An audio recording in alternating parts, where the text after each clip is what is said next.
नमस्कार दोस्तों, कैसे हैं आप लोग? आशा करता हूँ बिल्कुल स्वस्थ एवं मस्त होंगे। जैसा कि आप सभी को पता है, समय के हिसाब से इंग्लिश इंसान की ज़रूरत हो चुकी है और अंग्रेजी के बिन आज के समय में कुछ भी नहीं है। अगर किसी भी फील्ड में हमें जाना है, अगर किसी इंसान से सामान्य तौर पर बात करना है, तो भी इंग्लिश का ही सहारा लेना पड़ेगा और किसी भी इंटरव्यू में, किसी भी क्षेत्र में, किसी भी कॉलेज में आज तक देखा जा रहा है। अब तो धीरे-धीरे गवर्नमेंट कॉलेजों का स्तर गिरता जा रहा है और इंग्लिश मीडियम विद्यालयों को मान्यता ज़्यादा दी जा रही है। ज़्यादातर लोग इंग्लिश मीडियम में पढ़ना चाहते हैं। वही सब देखते हुए मैं आज इंग्लिश क्लासेस का स्टार्ट कर रहा हूँ आज से। तो जैसा कि आप सभी को पता है, बिल्कुल ज़ीरो से पढ़ाऊँगा, बिल्कुल ज़ीरो से समझिएगा आप। जैसा कि आप सभी को पता है, इंग्लिश आखिर अंग्रेजी है क्या? English is a language.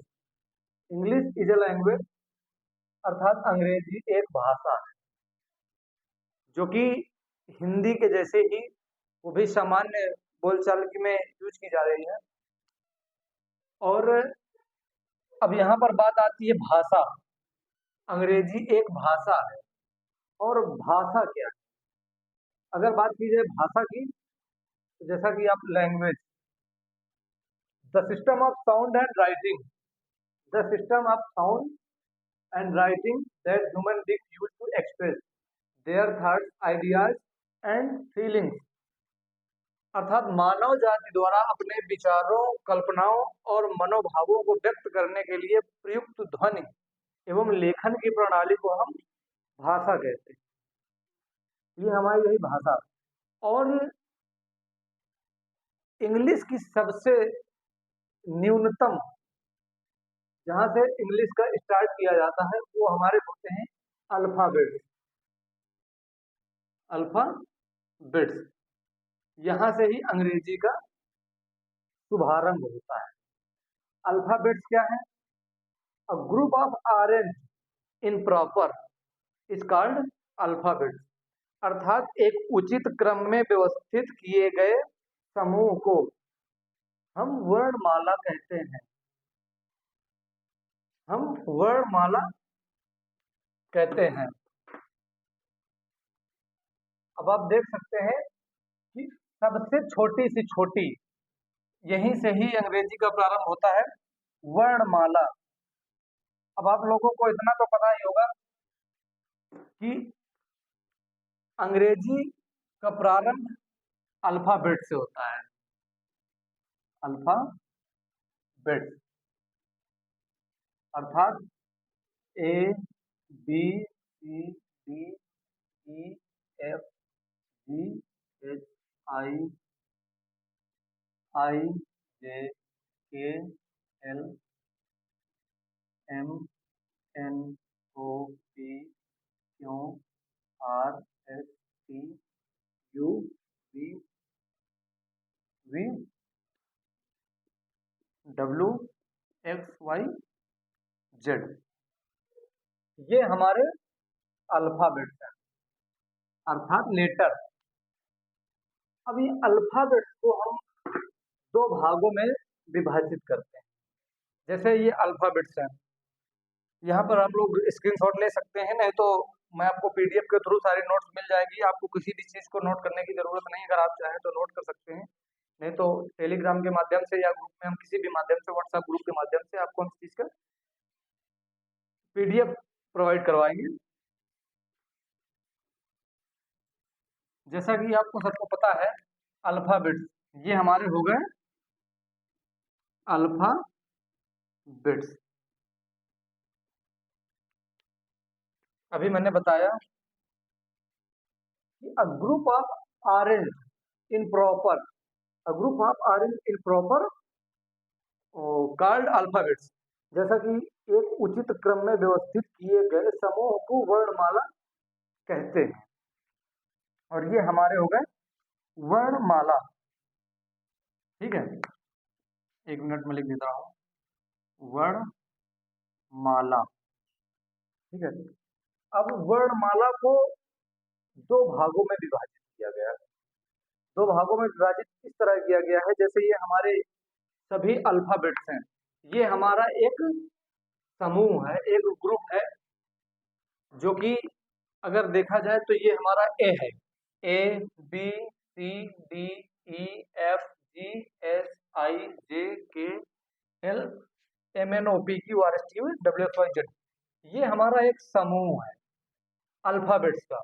और अगर हमें इन्हें एक एक भाषा में एक एक शब्द में देखें तो ये हमारे अक्षर हैं, अर्थात लेटर। लेटर्स ये एक समूह में जुड़ा हुआ है, इसलिए हमें अल्फाबेट्स कह रहे हैं। अल्फाबेट्स को दो भागों में विभाजित इस तरह किया गया है, जैसे कि ये हमारा हो गया vowels, vowels and consonant. Wavell अर्थात स्वर, और ये हमारे हो गए व्यंजन।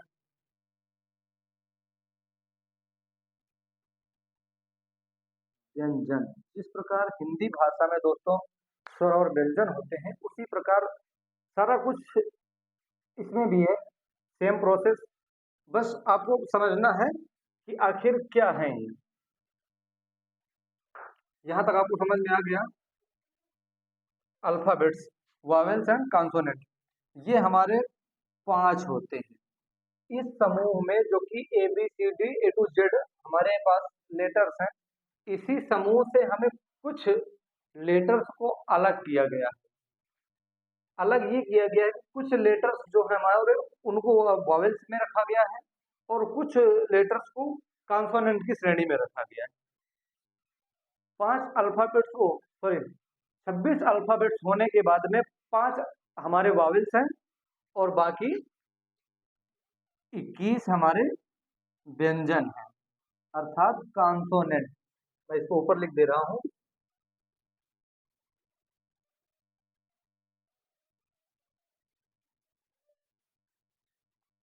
आप देख सकते हैं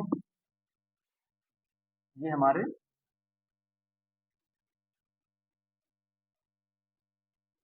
अल्फाबेट,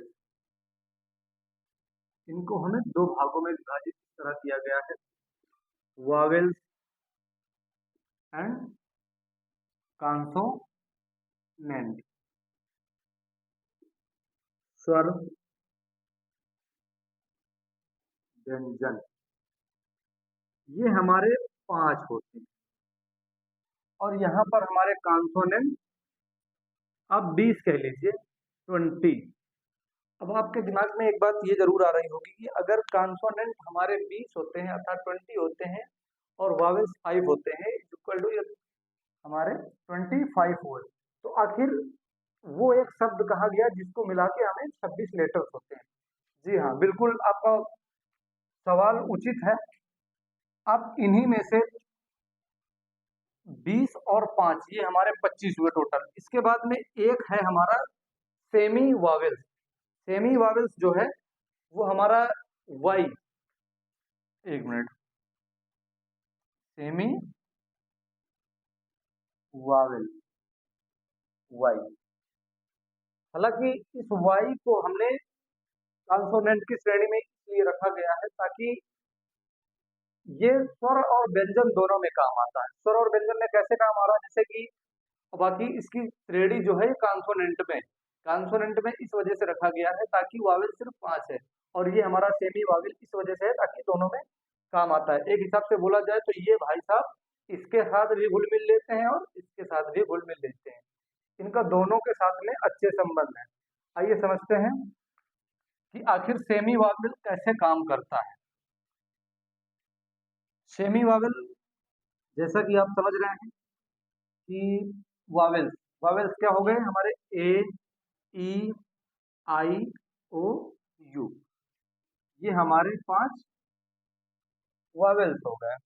बाकी A B, sorry, B C D F G H J K L dot Z, ये हमारे कॉन्सोनेंट।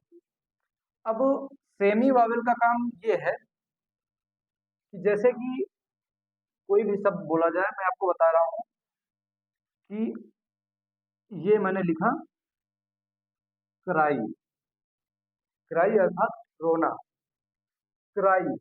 और यहाँ पे दोनों शब्दों को मिला के यहाँ पे लिखा जा रहा है क्राई। यह इतना तो ये क्रा पढ़ा गया, और इसका उच्चारण जो है लास्ट में ई निकल रहा है। इसका जो उच्चारण निकल रहा है वो ई निकल रहा है।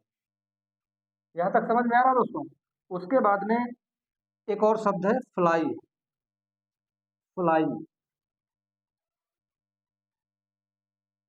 फ्लाई, बराबर। इसमें भी इस वाई का उच्चारण जो है, वाई का उच्चारण वहां पे ई निकल रहा है, अर्थात ई एक स्वर है, वावेल्स है, जो कि इस वाई का उच्चारण यहाँ पर निकल रहा है। तो इस वजह से ये वाई का मतलब आपका वावेल्स में इस प्रकार काम करता है।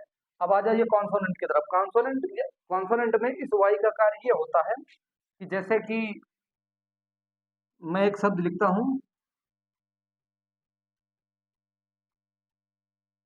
येलो, अर्थात पीला, यहां पर इस वाई का अर्थ यह निकल रहा है।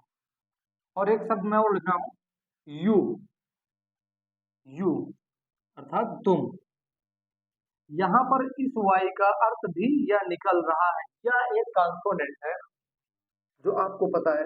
इस वजह से ये वाई सेमी वावेल कहलाता है, क्योंकि इस वाई का अर्थ जो होता है स्वर और व्यंजन, वावेल्स एंड कॉन्सोनेंट में काम करता है। इसलिए हम इसको, इस वाई को हम सेमी वावेल और वावेल की श्रेणी पे रखा गया है। यहां तक समझ में आया दोस्तों? इसके बाद में वावेल्स हो गए हमारे। अब आगे देखते हैं साउंड।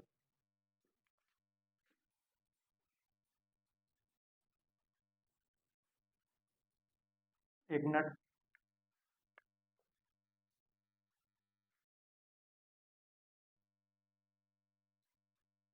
चलिए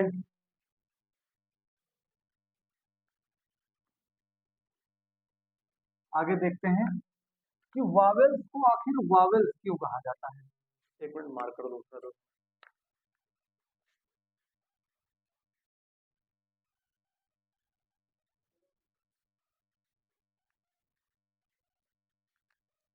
थोड़ा से आपको इंतजार करना पड़ेगा इस वजह से, ताकि मार्कर में इंक जरूरी है।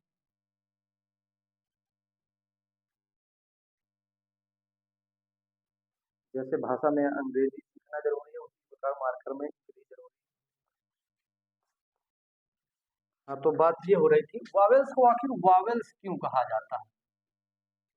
ये हमारे वावेल, वावेल्स को आखिर वावेल्स कहा क्यों जा सकता है, कोई बता सकता है? जैसे कि हमारे ये शब्द हुए ए, ई, आई, ओ, यू, ये हमारे 5 वावेल्स हुए। वावेल्स को वावेल्स इसलिए कहा जाता है क्योंकि हमारे शरीर में एक सिस्टम होता है। सिस्टम क्या है? जैसे कि हम अपनी भाषा में किसी भी प्रकार की कोई भी बातचीत करते हैं, अगर हमारे जुबान से ये स्वर निकल रहे हैं तो ये कहीं ना कहीं हमारा एक सिस्टम है। इस सिस्टम की वजह से ही हमारे ये स्वर निकल रहे हैं। जैसे कि ये हमारा पेट है, और ये हमारा गर्दन है, और ये हमारा मुंह है। इन्हीं के माध्यम से, वोकल्स के माध्यम से हमारा स्वर निकलते हैं। तो हमारे इस हिस्से को, इस हिस्से को हम क्या कहते हैं? Articulatory system. ये हमारा आर्टिकुलेटरी सिस्टम है। आर्टिकुलेटरी सिस्टम के माध्यम से ये होता है, जैसे कि हमारे मुंह में जो भी स्वर निकल रहे हैं, कट रहे हैं, जैसे कि इसमें आते हैं हमारे upper lip, lower lip,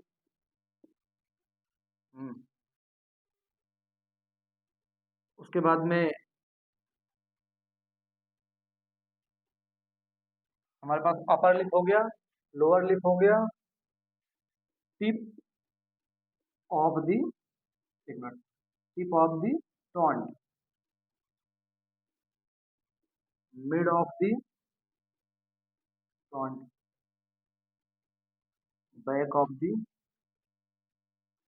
back of the tongue. इसके बाद हमारा आता है सॉफ्ट पैलेट, सॉफ्ट पैलेट और हार्ड पैलेट, हार्ड पैलेट। ये हमारे शरीर की संरचना है जिससे हमें स्वर निकलते हैं। जैसे ये हमारा पूरा आर्टिकुलेटरी सिस्टम हो गया।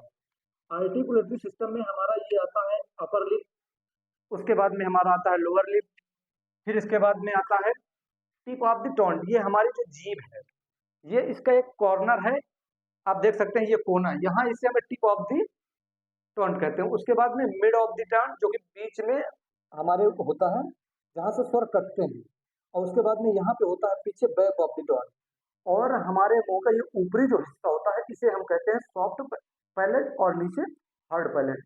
आखिर जब ये पूरा सिस्टम हमें काम करता है आर्टिकुलेटरी सिस्टम के माध्यम से, अगर आर्टिकुलेटरी सिस्टम हमारा काम करता है तो मैं ये कहने जा रहा था कि वावेल्स क्या है। ये पूरा हमारा आर्टिकुलेटरी सिस्टम है, अर्थात जब हम किसी शब्द को बोलने के लिए अपने इस आर्टिकुलेटरी सिस्टम का यूज नहीं करते हैं, अर्थात हमारे मुंह से जो भी शब्द निकलते हैं ये ना तो अपर लिप, डाउन लिप, उसके बाद में tip of the tongue, mid of the tongue, कोई भी है, अगर ये काम नहीं कर रहा है, जैसे कि बिना आर्टिकुलेटरी, अगर परिभाषा के रूप में देखा जाए तो बिना आर्टिकुलेटरी के प्रयोग, आर्टिकुलेटरी सिस्टम के प्रयोग के बिना बोले जाने वाले शब्द को हम स्वर कहते हैं, वावेल कहते हैं।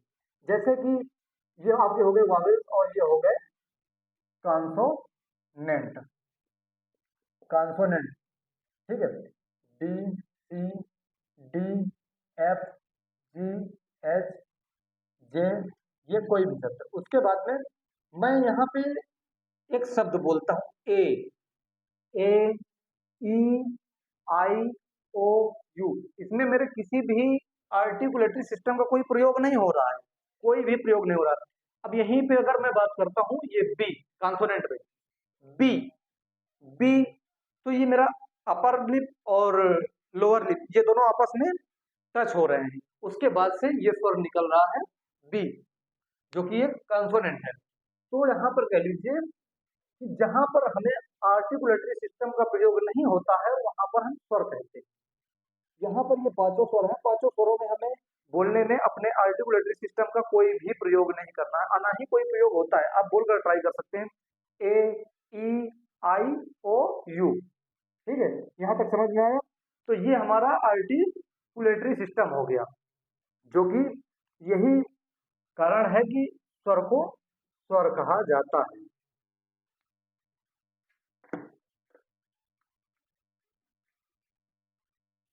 यहाँ तक समझ में आ रहा है?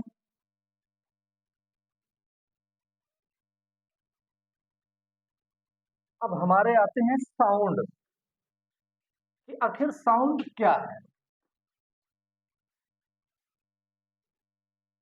ये हमारे हो गए साउंड, ठीक है। साउंड को हम अब आप देख सकते हैं, जैसे कि मैंने यहाँ पे लिखा वावेल्स, सारा खेल इन्हीं का है मित्रों, वावेल्स एंड कॉन्सोनेंट। ये मैंने लिखा कॉन्सोनेंट, स्वर, व्यंजन, स्वर और व्यंजन, ए, ई, आई, ओ, यू। मैं बेसिक से बिल्कुल बता रहा हूँ, ये आपकी नींव है, ये आपका एक बेस है, यहाँ से ही अंग्रेजी का प्रारंभ होता है, अंग्रेजी यहीं से शुरू होती है और यहीं से बोली जाती है। अगर आपका बेस मजबूत नहीं है तो आप ऊंची इमारत कभी भी नहीं बना सकते। इसलिए मेरा आपसे कहना है कि जो भी बात हो बड़ी कुशलता से, बड़े आराम से आप लोग समझिएगा। आइए देखते हैं कॉन्सोनेंट, डी, सी, D, F, G, H, H, एक मिनट पानी पी लेता हूँ।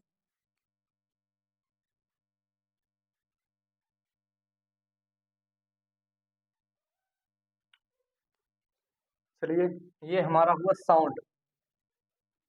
जैसे कि साउंड हमारे यहाँ पे बिल्कुल स्टार्टिंग पॉइंट है, स्वर एंड व्यंजन, वावेल्स एंड कॉन्सोनेंट।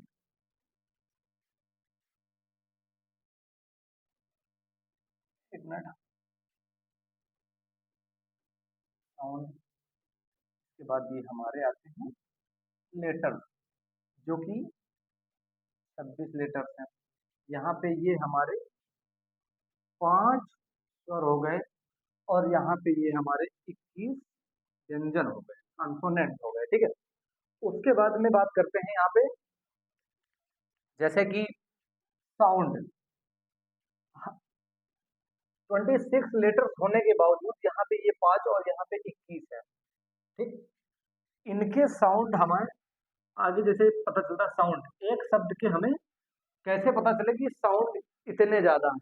आप यहाँ पे 21 और 5 देख रहे हैं, और हकीकत में देखा जाए तो यहाँ पे वावेल्स के 22 साउंड होते हैं। ये 22 साउंड होते हैं अर्थात, और यहाँ पे consonant 24 is equal to 46। Total हमारे 46 साउंड होते हैं। मतलब किसी भी स्वर को, अब वैसे समझा दे रहा हूँ, आपको समझ में आएगा। जैसे कि वो वावेल्स में देखिए, ये हमारा ए है, सपोज दैट हम ए को लेते हैं, ये हमारा ए है, और हम किसी एक शब्द को चूज करते हैं, एक वर्ड को चूज करते हैं। जैसे कि मैंने कहा, आई हैव अ कार, मेरे पास एक कार है, ठीक है। यहाँ पर शब्द आया एक कार, ये कार, कार में अब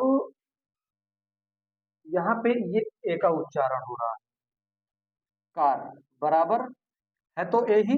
अब यहाँ पे कार, CAR, कार, तो यहाँ पे हमें अगर वॉवेल्स की बात की जाए तो यहाँ पे एक स्वर निकल रहा है आ, अर्थात कार, ठीक है। उसके बाद में अगर देखा जाए तो एक शब्द और लेते हैं आपको समझाने के लिए, जैसे कि ये हमारा हो गया कैट, कैट। तो यहाँ पे इस ए का जो उच्चारण निकल रहा है वो निकल रहा है दोस्तों एट, कैट, ये हमारा कैट, ये निकल रहा है।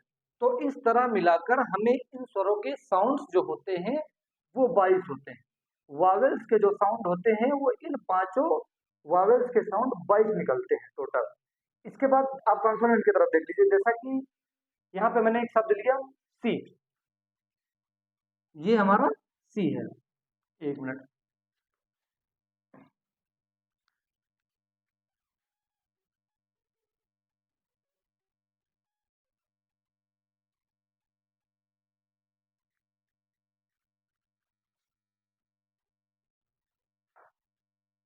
ये हमारा क्या हो गया सी। अगर हम इस सी को लेते हैं तो आप देख सकते हैं यहीं पर इसके स्वर कैसे 24 हुए जाके। जैसे मैंने इस सी को लिया, यहीं पे एक शब्द आता है चार्ज, CHARGE, ठीक है, चार्ज। इस चार्ज में यहाँ पर इसका उच्चारण जो टी का निकल रहा है, अर्थात इस CH ये बराबर हो गया चा, ठीक है दोस्तों, यहाँ तक आपको समझ में आ रहा है। उसके बाद में अगर यहीं पर मैं एक शब्द और लेता हूँ, सपोज दैट, हाँ, ये आता है आपका केमिस्ट्री। अगर इसको पढ़ा जाए तो यहाँ पे केमिस्ट्री लिखा हुआ है, लेकिन हमें यहाँ पर इस CH का जो उच्चारण निकल रहा है वो हमारा का निकल रहा है। तो इस तरह से मिलाकर इसके 24 साउंड हुए, और ये यहाँ पर 22 हुए। ये टोटल मिलाकर 46 हुए। इस प्रकार से 46, इस प्रकार से इन शब्दों को मिला करके ये हमारे साउंड हुए, साउंड हो गए। ठीक दोस्तों, यहाँ तक समझ में आया आपको? चलिए, नोट्स आपको बिल्कुल मिल जाएगी, बिल्कुल आप इसको स्क्रीनशॉट ना लें, जैसा कि है जो भी आपको दे दिया जाएगा, प्रोवाइड कर दिया जाएगा। बाकी आप अगर लेना चाहते हैं तो वीडियो रोक कर स्क्रीनशॉट ले सकते हैं, नोट कर सकते हैं, आप दोबारा इसको सुनकर नोट कर सकते हैं।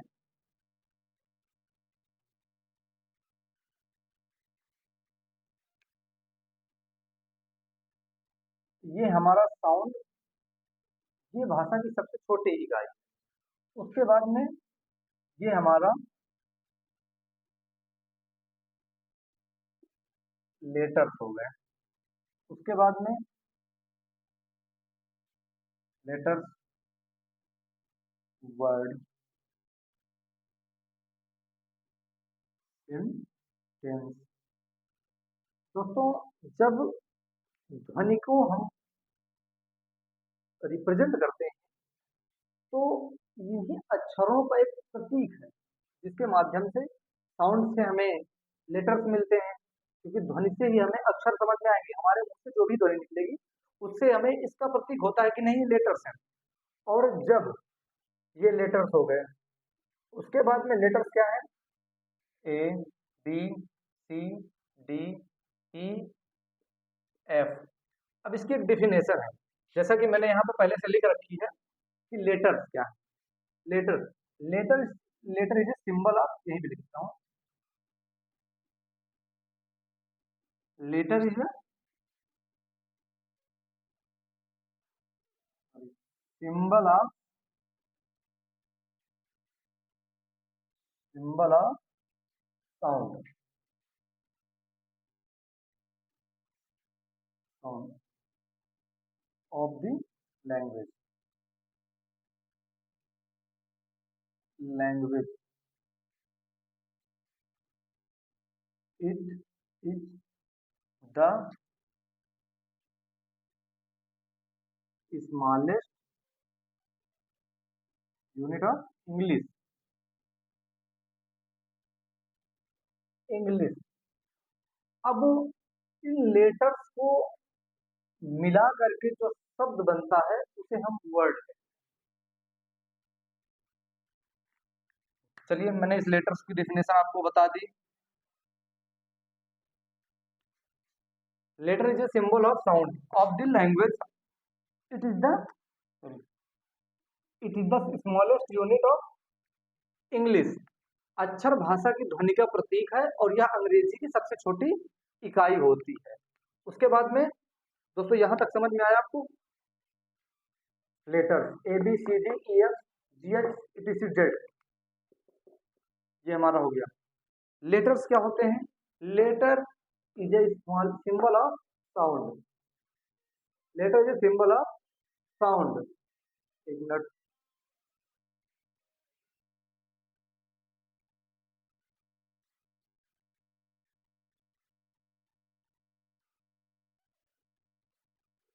चलिए, जैसे कि ये हमारे लेटर्स हुए, लेट चलिए आगे देखते हैं। जैसे कि यहाँ पे मैंने लिखा है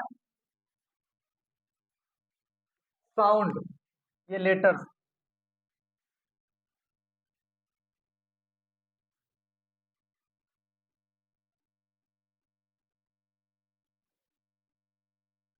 लेटर इज ए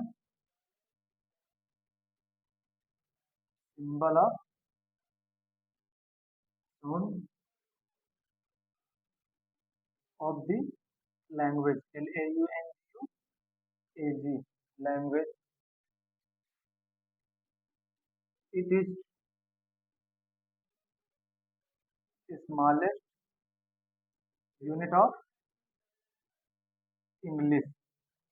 ठीक, यहाँ पे हमारे ये जो शब्द हुए, ये letters A B C D E F G H, ये हमारे लेटर्स हैं और ये हमारे इस लेटर्स की डेफिनेशन अर्थात परिभाषा है। ठीक है। इसके बाद आता है वर्ड। वर्ड, अब ये वर्ड क्या है? वर्ड अक्षरों के समूह को हम वर्ड कहते हैं, अर्थात शब्द कहते हैं। चलिए देखते हैं, समझ में आ रहा है कि ये मार्कर थोड़ा सा। A group of letter, letter make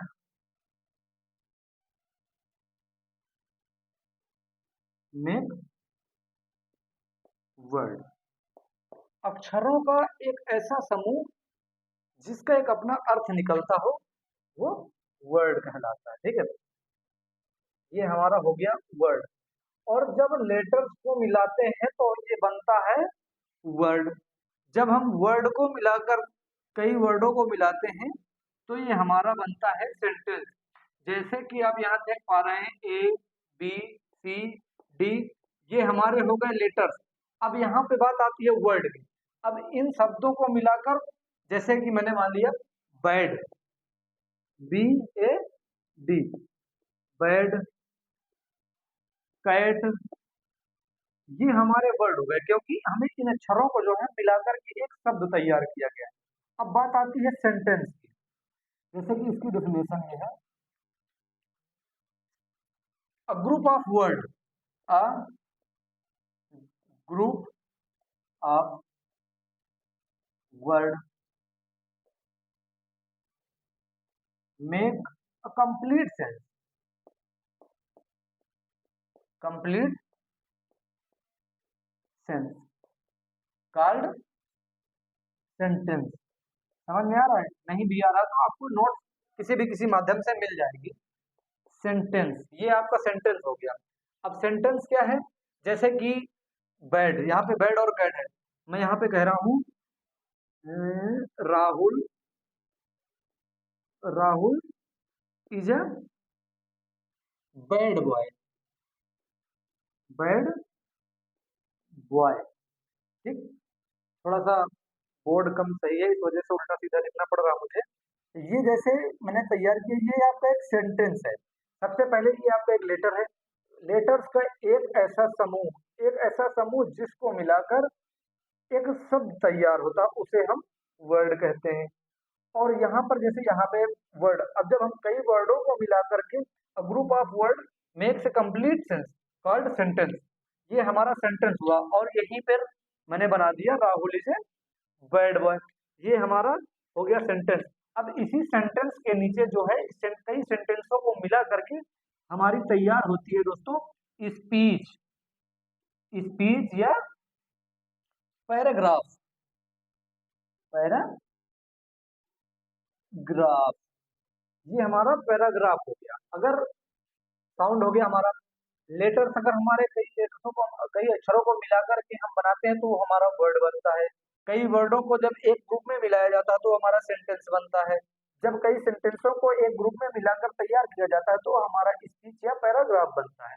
यहाँ तक समझ में आ रहा है? इसके बाद में आता है हमारा, जब यहाँ पर कई सारे स्पीच और पैराग्राफ को मिलाया जाता है तो वहां से शुरू होती है हमारी इंग्लिश स्पीकिंग, इंग्लिश स्पीकिंग। समझ में आ रहा है? आपको नोट्स मिल जाएंगे, मैं आपको समझाने, बस आप समझिए इसे, मैं आपको समझाने की कोशिश कर रहा हूँ। नोट्स या जैसा भी है ग्रुप, व्हाट्सएप ग्रुप के माध्यम से और या टेलीग्राम के माध्यम से आपको मिल जाएगा।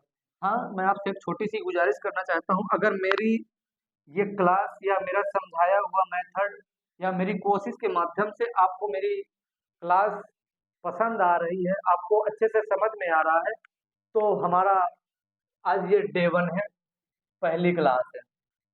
मुझे नहीं पता मेरा एक्सपीरियंस कैसा है कैसा नहीं, वो आप देखकर मुझे बता सकते हैं, अपना फीडबैक दे सकते हैं कि मैंने कैसे बताया, आपको समझ में आया कि नहीं आया। हमारा यूट्यूब में एक चैनल है मस्ट स्टडी, मस्ट स्टडी के नाम से। आप मस्ट स्टडी को ज़्यादा से ज़्यादा जिस भाई तक, बहन तक माताओं बहनों तक, जब तक जिस तक मेरा वीडियो पहुंचे, आप इस चैनल को सब्सक्राइब करें और लाइक करें, शेयर और कमेंट करना ना भूलें, जिसमें कमेंट में आप अपनी राय दे सकते हैं। ओके दोस्तों, इसके बाद में आपसे यही निवेदन है कि आप चैनल को सब्सक्राइब जरूर करें।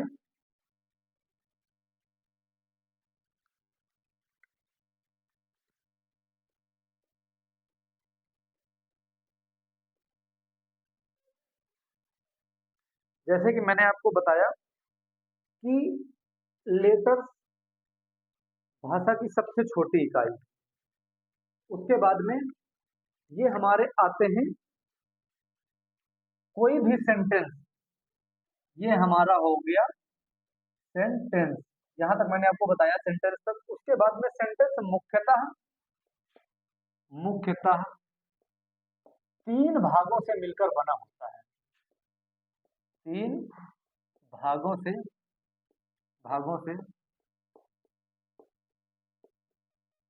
मिलकर बना होता है।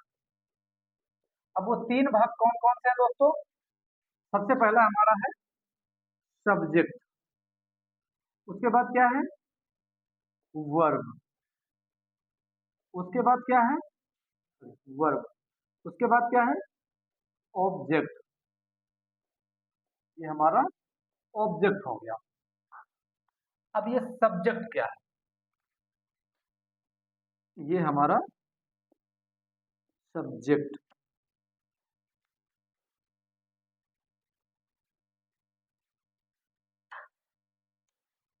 सब्जेक्ट दोस्तों, सब्जेक्ट हुआ शब्द होता है, जैसे कि मैंने यहां पे लिख दिया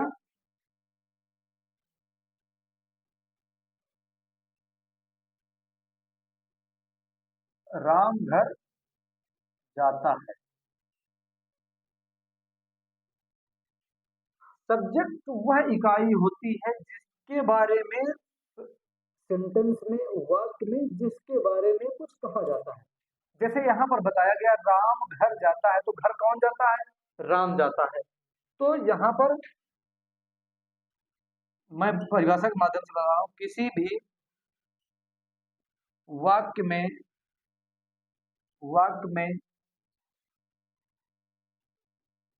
जिस व्यक्ति या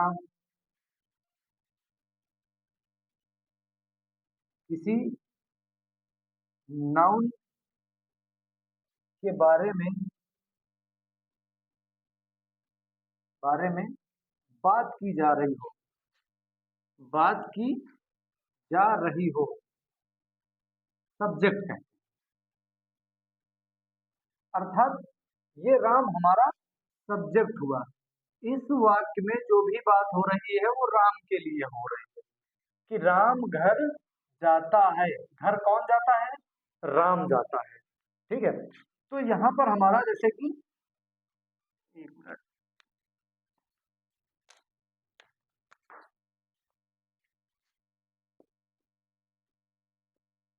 राम गोज टू होम।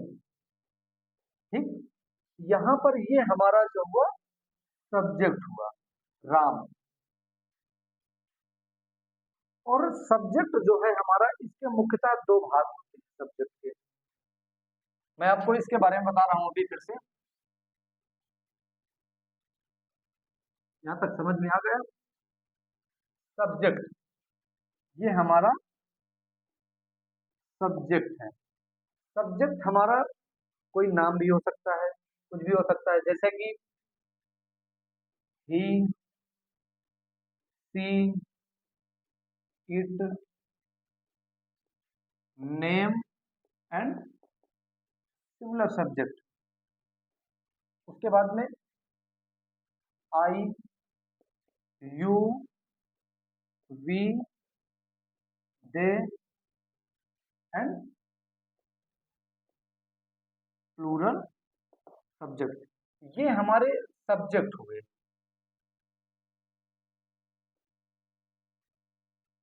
ये हमारे सब्जेक्ट हुए।